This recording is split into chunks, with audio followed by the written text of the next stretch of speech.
Hello guys, welcome to your channel market update. चलिए, सबसे पहले ये डिस्क्लेमर है, इसको पढ़ना मैंडेटरी, इसको एक बार आप लोग जरूर अच्छे से पढ़ लिया कीजिए। आगे बढ़ते हैं, देखते हैं आज end of the day Nifty और बैंक निफ्टी का पीसीआर कहाँ पे वर्कआउट कर रहा है। तो देखिए, आज एक अच्छी खासी तेजी आपको मार्केट में देखने को मिली। हालांकि देखिए, मैं आप लोगों को क्लियरली बता देता हूँ कि सिर्फ एक ही रीजन था आज की तेजी का, वो था रिलायंस। क्यों? क्योंकि रिलायंस कंटिन्यूस आज अगर आप देखेंगे तो 7-8% की अच्छी खासी तेजी रिलायंस ने दी। ठीक है, उसके कारण आप देखेंगे अगर तो निफ्टी में भी कंटिन्यूस बेसिस पे गैप अप निफ्टी खुला था ग्लोबल मार्केट के दम पे। आफ्टर दैट रिलायंस से सपोर्ट कर दिया तो मार्केट यहां से अच्छा खासा तेज आज का रहा। एग्जैक्टली देखेंगे तो पीसीआर की बात करें 1.205 यानी कि न्यूट्रल जोन में पीसीआर निफ्टी का आ चुका है। बैंक निफ्टी का पीसीआर 0.92 यानी कि सोल्ड जोन में ही बना है। ठीक है, तो ये जो पीसीआर बैंक निफ्टी का सोल्ड जोन में आया है, ठीक है, यहाँ पे आपको क्या समझ में आ रहा है कि एग्जैक्टली अगर निफ्टी इतना तेज था ही तो बैंक निफ्टी को भी साथ में चलना चाहिए था।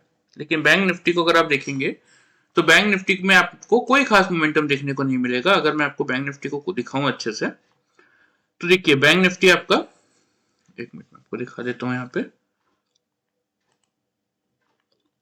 442 के लेवल पे क्लोज हुआ है। ठीक है, 500 के लेवल को तक बैंक निफ्टी ने क्रॉस नहीं किया। 5 मिनट्स के चार्ट में देखते हैं। चलिए, तो देखिए बैंक निफ्टी यहाँ पे एग्जैक्टली अगर आप देखेंगे तो खुला तो यहाँ पे था 915 पे, यहाँ पे 500 के लेवल को बैंक निफ्टी ने तोड़ दिया था। ठीक है, 654 का हाई है। तो जब 654 का हाई आपने ड्यूरिंग द मार्केट अगर बनाया ही था, तो फिर मार्केट को यहां पे होल्ड भी तो करना चाहिए था उस लेवल को। क्योंकि ये जो टाइमिंग है, अगर हम कंपेयर करते सिंपल सा 10:20 पे बैंक निफ्टी ने 650 का हाई बनाया था। ठीक है, यही चीज हम कंपेयर करते हैं निफ्टी के चार्ट पे कि 10:20 में क्या चल रहा था यहाँ पे। ठीक है, ये आपको एग्जैक्टली देखने को मिलेगा, ये 10:20 का टाइम। इस समय निफ्टी चल रहा था 600 के लेवल पे, 596 का है ये स्कैंडल का है 603 रुपए का। ठीक है, तो 600 रुपए से निफ्टी हमारा धीरे धीरे रैली करता हुआ, थोड़ा थोड़ा साइडवेज मोमेंटम करते हुए अगर आप देखेंगे तो एक ऊपर की तरफ अच्छी खासी रैली थी। ठीक है, कहां तक गया? 762 तक, मतलब ऑलमोस्ट 160 पॉइंट्स की रैली निफ्टी ने दी।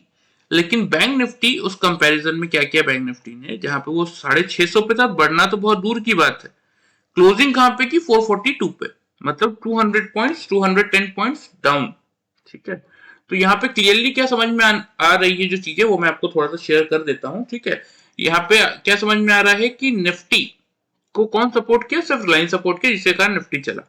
ठीक है, मिड कैप स्मॉल कैप का भी सपोर्ट था। ठीक है, उसको मैं डिनाई नहीं करूंगा, सपोर्ट उनका भी था। लेकिन जो मेजर पार्ट था बैंक निफ्टी, उसका सपोर्ट नहीं था। तो अब देखिए, एक दिन रिलायंस चल गया तो क्या इट इज पॉसिबल कि कल भी रिलायंस चल जाएगा और इतनी ही तेजी करेगा? तो अगर कल रिलायंस इनके साइडवेज हो गया, बैंक निफ्टी का सपोर्ट नहीं, वो तो क्लियरली हमें मिल ही गया, तो अगर दोनों का ही सपोर्ट मार्केट को नहीं मिला तो कल निफ्टी को कौन होल्ड करेगा वहां पे? अब यहाँ पे एग्जैक्टली देखिए, पीसीआर तो मैंने आपको दिखाई दिया न्यूट्रल जोन में। ठीक है, इंडिया विक्स को देख लेते हैं। इंडिया विक्स आपका एग्जैक्टली जो क्लोज हुआ है, क्लोजिंग का रेट मैं आपको दिखा देता हूँ, 15.68 पे क्लोज हुआ है। ठीक है, मार्केट बढ़ रहा है और मार्केट के साथ साथ इंडिया विक्स भी बढ़ रहा है। तो ये कहीं ना कहीं कभी भी जस्टिफाइड नहीं होता। क्यों नहीं होता? क्योंकि अगर मार्केट बढ़ रहा है तो इंडिया विक्स को गिरना चाहिए।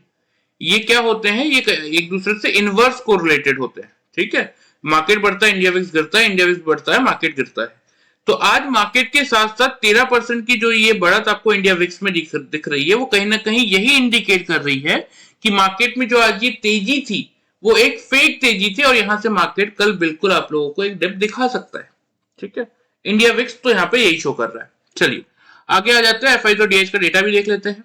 तो देखिए कितने पॉइंट्स की तेजी हुई, ऑलमोस्ट 400 पॉइंट्स की हमने तेजी की। और एफआई ने कैश मार्केट में कितना खरीदा? 110 कॉन्ट्रैक्ट। ठीक है, डीआईज ने 3221 कॉन्ट्रैक्ट बाई किए हैं। इंडेक्स फ्यूचर्स में एफआई ने 1137 कॉन्ट्रैक्ट बाई किए हैं। लेकिन इंडेक्स ऑप्शन में 22,777 कॉन्ट्रैक्ट की इन्होंने सेलिंग की है। मतलब 1 फेब, जिस दिन आपका बजट आने वाला है, उस एक्सपायरी के लिए। ठीक है, स्टॉक फ्यूचर्स में 8144 कॉन्ट्रैक्ट पॉजिटिव है, स्टॉक ऑप्शन में 21 कॉन्ट्रैक्ट पॉजिटिव है। ओवरऑल डेटा फ्रंट देख लेते हैं। जैसे कि मैंने आपको प्रीवियस वीडियो में भी समझाया था आप लोगों को कि मार्केट जनवरी सीरीज का एक्सपायरी खत्म हुआ है, मंथ नहीं। तो अभी भी हमारे पास 2 दिन है इस मंथ में। तो 29 ऑफ जनवरी तक यहाँ पे अगर आप देखेंगे तो एफआईज के डेटा में कोई खास फर्क नहीं पड़ा। 35,638 कॉन्ट्रैक्ट वो नेट सेल्स में ही बैठे हुए हैं। हाँ, डीआईज उसके सामने 23,198 कॉन्ट्रैक्ट नेट परचेज में आए हैं। तो दोनों का डेटा आप कंपेयर करेंगे तो ये फिगर निकल के आएगा। यहाँ पे आपको डेटा शो हो रहा होगा 12,470 कॉन्ट्रैक्ट मार्केट हमारे अभी भी नेट सेल्स में बैठे हुए हैं। मतलब डीआईज की तरफ से बाइंग है, लेकिन एफआईज की तरफ से उनका माइंडसेट या उनकी मेंटेलिटी कुछ खास चेंज होती हुई दिखी नहीं है मार्केट में। तो यहां से बहुत ज्यादा चांसेस क्या बनते हैं कि अगर कल किसी ने सपोर्ट नहीं किया मार्केट का, या तो आइदर रिलायंस या बैंक निफ्टी में, तो निफ्टी यहां से अपने आप को इन लेवल्स पे तो किसी भी हालत में होल्ड नहीं करने वाला। और उस केस में नीचे फिर जगह कहां तक की आ सकती है वो भी मैं आपको दिखा देता हूं। ओपन इंटरेस्ट का डेटा से वो आपको क्लियर हो जाएगा। देखिए एग्जैक्टली मार्केट आपका बंद हुआ है 21,700, ये यहाँ पे दिखा देता हूँ 737 के लेवल पे। ठीक है, अब ओपन इंटरेस्ट का डेटा देख लेते हैं। 700 के लेवल पे 31 lakh put writers, 27 lakh call writer, मतलब 700 का लेवल हमारे लिए मेक और ब्रेक का काम कर रहा है। 800 के लेवल पे 32 लाख का कॉल राइटर्स है, 12 लाख का पुट राइटर्स है, दैट मींस 800 का लेवल रेजिस्टेंस का काम कर रहा है। नीचे 600 के लेवल पे 20 लाख कॉल राइटर्स है, 38 लाख से सिर्फ पुट राइटर्स है। मतलब ठीक है, 600 का लेवल इमीडिएट हमारे सपोर्ट का काम करेगा। लेकिन इन केस अगर 600 का लेवल मार्केट तोड़ता है तो जो फाइनल सपोर्ट आएगा वो कहीं ना कहीं आएगा 500 पे, क्योंकि वहीं पे 49 लाख पुट राइटर्स है और 20 लाख कॉल राइटर्स है। और अभी भी एक्सपायरी दूर है। देखिए अभी भी कल का दिन और परसों का दिन है, यानी कि ट्यूसडे और वेडनेसडे का दिन है हमारे हाथ में, और मार्केट इन दिनों में बड़ी रैली आपको दिखा सकता है। ठीक है, मैं आपको ये चीज क्यों बोल रहा हूँ, देखिए मैंने आप लोगों को हमेशा समझाया है कि जहां पे मार्केट में बढ़त होगी मैं आपको तेजी बताऊंगा, जहां पे गिरावट होगी मैं आपको बताऊंगा कि मार्केट यहां से फॉल कर सकता है। तो यहाँ पे बहुत ज्यादा चांसेस है कि आज की जो तेजी मार्केट ने की है वो एक बार कल का मार्केट आपका on the downside break करता हुआ दिख सकता है। तो अपने आपको थोड़ा सा मेंटली प्रिपेयर रखिएगा कि कल मार्केट हो सकता है आपको एक अच्छा खासा डाउन ट्रेंड भी दिखा दे। मैं ये नहीं कहता हूं कि ठीक है 350 से बड़ा था तो 350 तक लौट आएगा, लेकिन हाँ एक बार 510 तक मार्केट सपोर्ट लेने आ सकता है। ये चीज आप थोड़ा सा समझ के चलिएगा। ठीक है, चलिए आ जाते हैं ग्लोबल मार्केट्स पे। ग्लोबल मार्केट में तो आपको देखने को मिल ही रहा है कि बहुत ज्यादा ना तेजी है ना मंदी है। डाउ जोन्स आपका 28 पॉइंट नेगेटिव है, एसएमपी आपका 0.39 पॉइंट और नैस्डैक आपका 24 पॉइंट पॉजिटिव चल रहा है। एक बार रिफ्रेश करके देख लेते हैं कुछ चेंजेस हुए हो तो। नहीं, यही चल रहा है। ठीक है, यहाँ पे देखिए, यहाँ पे भी एक चीज आपको जो समझने वाली है वो क्या समझने वाली है कि खुला था 95 पे, हाई है 170 का, 170 से गिर के वापस 68 पे आ चुका है और हम दिन के लो पॉइंट पे चल रहे हैं डाउ जोन्स में। 140 का लेवल हमने क्रॉस किया था, जैसे कि आपको मैंने प्रीवियस वीडियो में भी बता रखा है कि 38,140 से लेके 38,360 का रेंज डाउ जोन्स के लिए इस समय रेजिस्टेंस का काम कर रहा है। तो यहाँ पे आपको क्या देखने को मिलेगा कि हमने 140 को सक्सेसफुली पार तो किया, लेकिन उसके ऊपर हम टिक नहीं पाए। अब अगर 140 से डाउ जोन्स आपका रेजिस्टेंस फेस कर रहा है तो सपोर्ट कहाँ है? सपोर्ट आपका हल्का फुल्का आएगा 980 के लेवल पे, 37,980 पे, और वो ब्रेक होगा तो 780 पे मेजर सपोर्ट है। तो दैट मींस अगर 140 का लेवल डाउ जोन्स होल्ड नहीं कर पाया तो मिनिमम साइड पे 980 और मैक्सिमम साइड पे आज की गिरावट 780 तक डाउ जोन्स को लेके जा सकती है। और उस केस में फिर किसी भी हालत में हम गैप अप ओपनिंग तो नहीं करने वाले। ठीक है, यूरोपियन मार्केट भी साइडवेज ही है, डेक्स 37 पॉइंट्स नेगेटिव है, कैक और फुट्सी 2-3 पॉइंट पॉजिटिव है। एशियन मार्केट में अगर आप देखेंगे तो ठीक है, मिला जुला कार्यक्रम था, निकाई और हैंगसेंग पॉजिटिव थे, स्ट्रेट टाइम और संघाई कंपोजिट नेगेटिव थे, बाकी आपके साइडवेज ही थे, कोई बहुत बड़ा मूव ट्रिगर होता हुआ दिखा नहीं। ठीक है, ओपन इंटरेस्ट का डेटा मैंने दिखाई दिया है। अब सीधा आ जाते हैं निफ्टी पे। तो देखिए वैसे तो मेरे लेवल्स के अकॉर्डिंग अगर आप वर्कआउट करते हैं अगर, तो लेवल्स में आपको दिखा देता हूँ। हमारा क्लियर सा लेवल था कि 500 के ऊपर आप यहाँ से बाइंग इनिशिएट कर सकते थे, 570 से 640 के टारगेट्स थे, तो वो एक बार आपको इंट्राडे में आते हुए दिखे होंगे। आज 500 के ऊपर जब मार्केट निकला, क्योंकि इनिशियल निकल गया था, तो वहां से किसी ने अगर बाइंग किया होगा तो ये लेवल्स आपको ऊपर मिले होंगे। ठीक है, लेकिन फिर भी अब यहाँ पे हम मेजरली जो बात करनी है वो कल के लिए करनी है, तो उस पर मैं थोड़ा सा आ जाता हूँ। सबसे पहले मैं आप लोगों को बता देता हूँ ओपनिंग रेंज। ठीक है, तो देखिए यहाँ पे अभी फिलहाल जो ग्लोबल मार्केट दिख रहे हैं हम उसी के अकॉर्डिंग बात करेंगे। वो रात की बात है कि ठीक है, यहाँ पे पॉसिबिलिटी है कि मार्केट आपका एक बार 980 तक आ सकता है, जो कि आपका 38,080 पे डाउ जोन्स जो चल रहा है वो आपका 980 तक आएगा या 780 तक आएगा, वो हमें नहीं पता। मतलब यहाँ से या तो और 100 पॉइंट आपका डाउ जोन्स गिर सकता है या तो 300 पॉइंट और गिर सकता है। तो एग्जैक्टली इस पॉइंट पे हमें नहीं पता कि वो कितना गिरेगा। तो अभी जो हमें दिख रहा है हम उसके अकॉर्डिंग, क्योंकि अगर देखिए यहाँ से अगर 100 पॉइंट नेगेटिव होगा तो सिंपल से आपका मार्केट 650 to 700 की रेंज में खुलेगा। 300 पॉइंट नेगेटिव होगा तो सीधा 600 पे ही खुलेगा। और अगर सपोज फॉर एन एग्जांपल तो यही इसी के आसपास क्लोज कर देता है 38,000 से लेके 38,140 की रेंज में, तो साइडवेज होके खुलेगा। तो इसीलिए अभी के लिए जो आपकी ओपनिंग रेंज बन रही है अभी का ग्लोबल मार्केट देखते हुए, वो आपकी बन रही है 21,700 से लेके 21,750 की। ठीक है, ये आपकी कल की ओपनिंग रेंज बन रही है मार्केट की। आपके लिए मेक और ब्रेक का लेवल क्या है? आपके लिए मेक और ब्रेक का लेवल है 21,700 का। अगर सपोज मार्केट ओपन होता है और 3 कंसेक्यूटिव कैंडल 5 मिनट्स के चार्ट में 700 के वो क्लोज करती है, बिलो क्लोज नहीं करती, तो फिर आप यहां से सिंपल सा एक बाइंग इनिशिएट कर सकते हैं।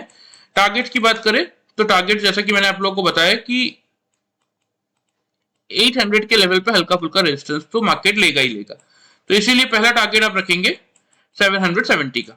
ठीक है, अगर फिर आपको ऐसा दिखे कि 770 से 800 की रेंज को मार्केट ब्रेक करके निकल रहा है, तो एक बार अपने टारगेट्स को आप शिफ्ट कर सकते हैं 840 तक के लिए। ठीक है, स्टॉप लॉस जो आपको मेंटेन करना है वो सिंपल सा मेंटेन कर सकते हैं 21,650 पे। क्लियर? सेल का बता देता हूं। अगर सपोज मार्केट आपका खुलता है और 3 कंसेक्यूटिव कैंडल 5 मिनट्स के चार्ट में खुलने के बाद या ड्यूरिंग द मार्केट कभी भी 700 की बिलो क्लोज करती है, ऊपर क्लोज नहीं करती, तो फिर एक बार आप शॉर्ट करके चल सकते हैं, जिसके टारगेट पहला बनेगा आपका 21,620 का, दूसरा बनेगा 21,530 का, क्योंकि अभी भी मैंने आपको क्या दिखाया, जो मेजर सपोर्ट आएगा वो 500 पे ही आएगा। और अगर सही में आज की जो तेजी थी वो एक फेक तेजी थी, तो फिर मार्केट आपका कल किसी भी हालत में भले ही 350 400 तक ना जाए, लेकिन 500 के लेवल को तो एक बार डेफिनेटली टेस्ट करने आएगा ही आएगा। इसीलिए टारगेट भी बड़े बनेंगे। अगर 700 का level market 3 consecutive candle on the down side close करता है, तो फिर आप मार्केट को शॉर्ट कर सकते हैं। टारगेट 21,620 से 530 के बनेंगे। स्टॉप लॉस आपका जो मेंटेन करना है आपको सिंपल सा 750 का 50 पॉइंट्स के रिस्क के साथ आप मार्केट को शॉर्ट कर सकते हैं। मेरा व्यू इस समय अगर मैं आपको बताऊं क्लियरली, तो मेरे अकॉर्डिंग आज की तेजी एक फेक तेजी ही थी, क्योंकि देखिए इस एक्सपायरी में मेजर जो बात है वो है बजट, और उससे पहले वेडनेसडे को है आपकी फेड की मीटिंग। तो फेड की मीटिंग का जो भी आउटकम आएगा वो आपको थर्सडे को ही आना है। थर्सडे को बजट भी है, थर्सडे को आपका वीकली एक्सपायरी भी है, सब कुछ थर्सडे को ही होना है। तो मैं बोलता हूं अगर बजट में ये सब कुछ अच्छा भी बोले और फेड की मीटिंग का आउटकम अगर नेगेटिव आया, तो पहले तो मार्केट गिरेगा ना, फिर ये अच्छा बोलना चालू करेंगे 10 बजे से, तब मार्केट बढ़ेगा। और बजट में हर चीजें अच्छा अच्छा बोलेंगे या फिर कुछ नेगेटिव ट्रिगर्स निकल के आएंगे, क्या होगा वो हमें एग्जैक्टली नहीं पता, तो उसका प्रोडिक्शन हम नहीं कर सकते। जिसका हम प्रोडिक्शन कर सकते हैं वो क्या है कि हम अभी फिलहाल जो ग्लोबल मार्केट दिख रहे हैं उसके कारण हम ये बता सकते हैं कि 700-750 की रेंज में हमारा मार्केट खुल सकता है। अगर 700 के लेवल को मार्केट होल्ड करता हुआ दिखता है या 700 के आसपास मार्केट आता है और 3 कंसेक्यूटिव कैंडल 700 के ऊपर ही क्लोज करती है 5 मिनट्स के चार्ट में, बिलो क्लोज नहीं करती, तो फिर एक बार हम बाइंग इनिशिएट करेंगे। 770 से 840 के टारगेट्स होंगे, अदर और स्टॉप लॉस होगा 21,650 का। और अगर खुलने के बाद 700 का लेवल मार्केट गिव अप कर रहा है या उसके नीचे 3 कंसेक्यूटिव कैंडल्स क्लोज कर रही है, तो आप बिल्कुल शॉर्ट करेंगे। 620 से 530 आपके टारगेट्स होंगे, स्टॉप लॉस मेंटेन करेंगे 750 का। ठीक है, चलिए लेवल्स आप नोट कर लीजिए, मैं आपको मार्क भी कर देता हूं।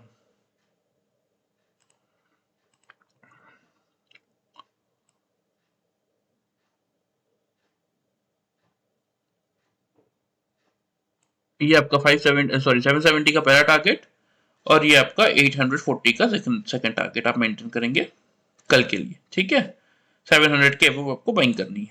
ठीक है, स्टॉप लॉस 700 के ऊपर आप बाई कर रहे हैं तो इजीली स्टॉप लॉस आप मेंटेन करके चल सकते हैं अपना 650 का। सेल के केस में 700 के बिलो जब आप शॉर्ट करेंगे तो पहला टारगेट जो आप मेंटेन करेंगे वो रहेगा आपका ये 620 का। ठीक है, और अगर 600 का लेवल फिर मार्केट अगर ब्रेक करता है तो फिर एक बिल्कुल आप 530 तक के लिए अपने टारगेट्स को एक्सटेंड करके चल सकते हैं। इस पॉइंट पे जो आपको स्टॉप लॉस मेंटेन करना पड़ेगा वो करेंगे, क्योंकि 700 की बिलो आप शॉर्ट कर रहे हैं तो सिंपल सा स्टॉप लॉस मेंटेन करके चलेंगे हम 750 का। कोई बहुत ज्यादा अननेसेसरी का रिस्क मार्केट में लेने की आपको जरूरत ही नहीं पड़ेगी। ठीक है, चलिए लेवल्स के हिसाब से प्रॉपर्ली वर्कआउट करने की कोशिश कीजिएगा, एक अच्छा खासा रिटर्न आप मार्केट से निकाल सकते हैं। क्योंकि देखिए क्या हुआ ना कि ये जो लेवल्स थे, मार्केट ने इस लेवल पे बहुत टाइम बिताया था, आफ्टर दैट मार्केट ने इस लेवल को पार किया और सक्सेसफुली इसके ऊपर टिका हुआ था। मार्केट ने कंसेक्यूटिव 1 दिन 2 दिन और 3 दिन क्लोज भी किया इस लेवल के नीचे। ठीक है, यहाँ पे ठीक था, 1 दिन क्लोज किया था, सेकंड दिन ऊपर आ गया था तो ठीक था, ब्रेकआउट नहीं था। लेकिन यहाँ पे एक सक्सेसफुल ब्रेकआउट देने के बाद अब यहाँ पे क्या होना चाहिए था, मार्केट को इस लेवल को एक बार टच करके आना, अगर मार्केट आता या फिर एटलीस्ट ये जो आपका 50 EMA था 21,116 का, इस पॉइंट पे या इस पॉइंट पे 21,090 का, अगर इसको भी टच करके आता, हालांकि ठीक है बोलने वाले बोलेंगे कि हाँ 140 का हमने लो बनाया 136 का, लेकिन मेरे अकॉर्डिंग जस्टिफाइड नहीं है। जब तक मार्केट इस 50 EMA के रेंज को एक बार टच नहीं करेगा तब तक मार्केट यहां से एक बहुत बड़ी तेजी अभी तो फिलहाल नहीं दे सकता। और वैसे भी देखिए 500 के ऊपर यहाँ पे ब्रेकआउट के लिए भी मैंने आपको बोला था कि हम 2 सेकंड कंसेक्यूटिव डे का वेट करेंगे। सेम मैं इस तेजी के लिए भी आपको यही बोलूंगा कि अगर कल भी हमें 500 के ऊपर क्लोजिंग मिलती है दैट मींस ठीक है 500 को लेवल को हमने फिर से रिगेन किया है। कल ही अगर सपोज हम 500 के नीचे आ जाते हैं तो फिर हो गया ना ब्रेकआउट फेल हमारा। तो इसीलिए एक ही दिन में पूरी तरीके से अपनी पोजीशंस को चेंज करके, अपना व्यू चेंज करके, मतलब फ्रॉम सेल टू बाई और फ्रॉम बाई टू सेल आपको करने से अच्छा है कि आप किसी भी ब्रेकआउट के लिए 2 कंसेक्यूटिव डेज का वेट कीजिए। अगर आपको रिजल्ट पॉजिटिव मिल रहा है तो फिर बिल्कुल अपना व्यू आप चेंज कीजिए, लेकिन जब तक नहीं मिल रहा है तब तक आप बिल्कुल थोड़ा सा वेट करके मार्केट में चल सकते हैं। तो ये आपके निफ्टी के कल के लेवल्स हो गए। बात कर लेते हैं बैंक निफ्टी की। तो बैंक निफ्टी का चार्ट तो मैंने आपको जैसा कि दिखाया ही। देखिए अब सपोर्ट कहां पे आ गया, 45,500 का लेवल मेक और ब्रेक का हो गया है, जबकि हम उसके नीचे क्लोज हुए हैं। 25 लाख ऑलरेडी कॉल राइटर्स है, 24 लाख पुट राइटर्स है, ठीक है। ग्लोबल मार्केट मैंने आपको दिखाई दी जो कि हल्के फुल्के नेगेटिव भी चल रहे हैं। तो बैंक निफ्टी में आपको कैसे वर्कआउट करके चलना चाहिए उसकी बात कर लेते हैं। बैंक निफ्टी के लेवल्स भी मैं आपको दिखा देता हूं क्या लेवल्स थे हमारे। तो देखिए हमारे तो बहुत क्लियर सा लेवल था यही वाला 350 से 450। तो एग्जैक्टली अगर आप देखेंगे तो आज का लो आपको मिल जाएगा 45,000 के आसपास का, ठीक है। 40 क्योंकि हाँ 45,110 का लो है, तो एग्जैक्टली 45,000 मैंने आपको रेंज यही बताई थी। तो 350 से 450 तक के टारगेट तो आपको मिले होंगे इस लेवल से किसी ने भी बाइंग इनिशिएट किया होगा। अब कल के लिए थोड़ा सा मैं आपको बता देता हूं कि बैंक निफ्टी में आपका मेक और ब्रेक लेवल क्या होना चाहिए।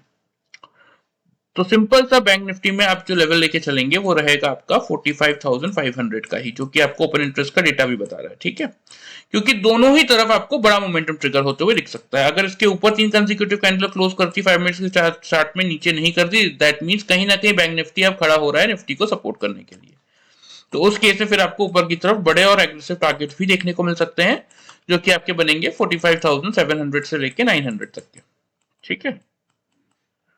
स्टॉप लॉस जो आपको मेंटेन करना है सिंपल सा आप मेंटेन करके चलेंगे 45,340 का, ठीक है। अब सपोज जैसे मार्केट खुलता है और बैंक निफ्टी, क्योंकि ग्लोबल मार्केट डाउन है तो हो सकता है थोड़ा नीचे खुल भी जाए, तो 500 के आसपास आता है, लेकिन कंटिन्यूस बेसिस पे अगर 3 कंसेक्यूटिव कैंडल 500 के बिलो ही क्लोज करती है ड्यूरिंग द मार्केट, या मार्केट खुलने के बाद 500 के आसपास 500 के लेवल को मार्केट अगर नहीं क्रॉस कर पा रहा है, इसके बिलो ही तीनों कंसेक्यूटिव कैंडल अगर क्लोज कर रही हैं, तो हम क्या करेंगे, हम यहां से शॉर्ट इनिशिएट करेंगे। टारगेट की बात करें तो पहला टारगेट बनेगा 45,350 का, दूसरा टारगेट बनेगा आपका 45,150 का, ठीक है। स्टॉप लॉस जो आपको मेंटेन करना है वो आप सिंपल सा करेंगे 45,660 का, ठीक है। क्योंकि देखिए आज बैंक निफ्टी का बहुत अच्छा मौका था, जब निफ्टी 600 पे था तब बैंक निफ्टी ने अपना हाई बनाया था 650 का, निफ्टी वहां से 760 तक पहुंच गया। लेकिन बैंक निफ्टी को अगर आप देखेंगे, और जबकि आज सारे आप बैंक निफ्टी में एचडीएफसी बैंक देख लीजिए, एचएससी बैंक देख लीजिए, एसबीआई उठा के देख लीजिए, bank of Baroda, Canara bank, सब पॉजिटिव थे, सब सपोर्ट कर रहे थे। उसके बाद भी बैंक निफ्टी अगर अपने इंपॉर्टेंट लेवल्स को पार नहीं कर पा रहा है, दैट मीन्स कहीं ना कहीं बैंक निफ्टी यहां से अपने आप को गिव अप करने को तैयार हो रहा है। अब यहाँ पे हमारे पास चीजें क्या क्या है कि रिलायंस ऑलरेडी आज चल चुका है, तो कल वो साइडवेज रहेगा, या साइडवेज टू पॉजिटिव रह सकता है, या फिर जनरल सा बात है कि हल्की फुल्की प्रॉफिट बुकिंग दिखा सकता है। तो रिलायंस में हम श्योर है नहीं। बैंक निफ्टी यहां से गिव अप करने को तैयार हो रहा है, एफआईज का डेटा नेगेटिव साइड पे बैठा हुआ है। तो कौन सा ऐसा ट्रिगर है जो यहां से कल निफ्टी की तेजी को कंटिन्यू करेगा। लेकिन ठीक है, एज मैंने हमेशा मैं आपको कहता हूं कि market is full of surprises, तो इसीलिए मैंने आपको दोनों साइड के लेवल्स दिए हैं। प्रॉपर्ली कोशिश कीजिए लेवल्स को फॉलो करने की। मैं अपना व्यू बता रहा हूं कि मुझे इस पॉइंट पे आज की तेजी जस्टिफाइड नहीं लग रही है, तो मैं ये मान के चल रहा हूं कि कल मार्केट में एक बड़ा नेगेटिव मूव ट्रिगर होता हुआ दिख सकता है।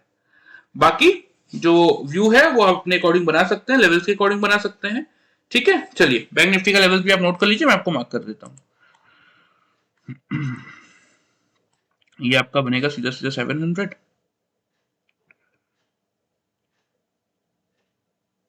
ये आपका बनेगा 900,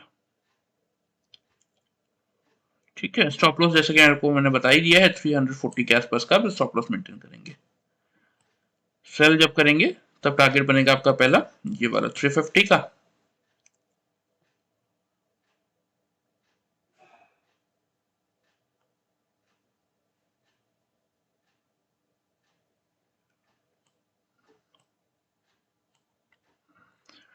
$350 का यहाँ पे आप मेंटेन करके चलेंगे टारगेट, ठीक है। और सेकंड टारगेट मेंटेन करेंगे आप 150 का। स्टॉप लॉस जो आपको मेंटेन करना है वो रहेगा 45,660 का, ठीक है। तो बस यही लेवल्स है, लेवल्स के अकॉर्डिंग कोशिश कीजिए वर्कआउट करने की, एक अच्छा खासा रिटर्न आप मार्केट से निकाल सकते हैं। अदरवाइज और अगर कोई भी आपको डाउट हो regarding any position of Nifty bank Nifty या कोई भी स्टॉक रिलेटेड अगर कोई क्वेरी हो तो आप मुझे इस वीडियो में डिस्क्रिप्शन मतलब सॉरी इस वीडियो में कमेंट करके पूछ सकते हैं, या फिर यहाँ पे डिस्क्लेमर में आपको मेरा व्हाट्सएप नंबर मिल जाएगा, वहां भी आप चाहें तो बिल्कुल कॉन्टेक्ट कर सकते हैं, ठीक है। चलिए, वीडियो पसंद है चैनल को फॉलो सब्सक्राइब कर सकते हैं, वीडियो को लाइक कर सकते हैं। Thank you very much.